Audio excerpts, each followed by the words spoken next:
Sleep over அப்படின்ற விஷயம் இப்போ குழந்தைங்களுக்கு மத்தியில பயங்கர ட்ரெண்டிங்கா இருக்கு. ஸ்லீப் ஓவர்னா வேற ஒண்ணும் கிடையாது. ஒரு குழந்தை இன்னொருத்தவங்க வீட்டுக்கு போய் ஓவர் நைட் ஸ்டே பண்றது தான். ஸ்லீப் ஓவர் என்னதான் ட்ரெண்டிங்கா இருந்தாலும் அது சேஃபா?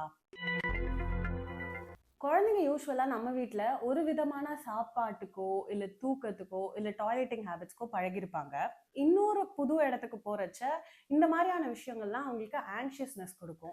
குழந்தைங்க எப்பவுமே எக்ஸ்பிரசிவா இருப்பாங்களா? இன்னொரு இடத்துல அவங்களோட டிஸ்கம்ஃபர்ட்டையோ, ஃபியரையோ எக்ஸ்பிரசிவா சொல்லுவாங்களா? அப்படின்றது ஒரு கொஸ்டின் மார்க். பாடி பவுண்டரிஸ் என்னதான் நம்ம குழந்தைங்களுக்கு எல்கேஜி, யூகேஜிலேயே சொல்லிக் குடுத்தாலும், privacy, good touch, bad touch இதெல்லாம் சொல்லிக் குடுத்தாலும், அவங்களுக்கு அதுக்கான கம்ப்ளீட் நாலேட்ஜ் இருக்கா? அப்படின்னு நமக்கு தெரியாது.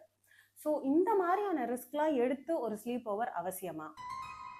ஸ்லீப் ஓவர் பண்ணி அங்க ஏதாவது ஒரு சிச்சுவேஷன் அவங்களுக்கு ஏதோ ஒரு ட்ரிகர் ஆச்சு அப்படின்னா, லாங் ரன்ல குழந்தைங்களுக்கு ஃபியர், ட்ரஸ்ட் இஷ்யூஸ், இமோஷனல் இன்செக்யூரிட்டீஸ் இந்த மாரி நெறைய விஷயம் பாதிக்கலாம். ஸ்லீப் ஓவர் அனுப்பாம இருக்கிறது ஸ்ட்ரிக்ட் பேரண்டிங் கிடையாது, சேஃப் பேரண்டிங்.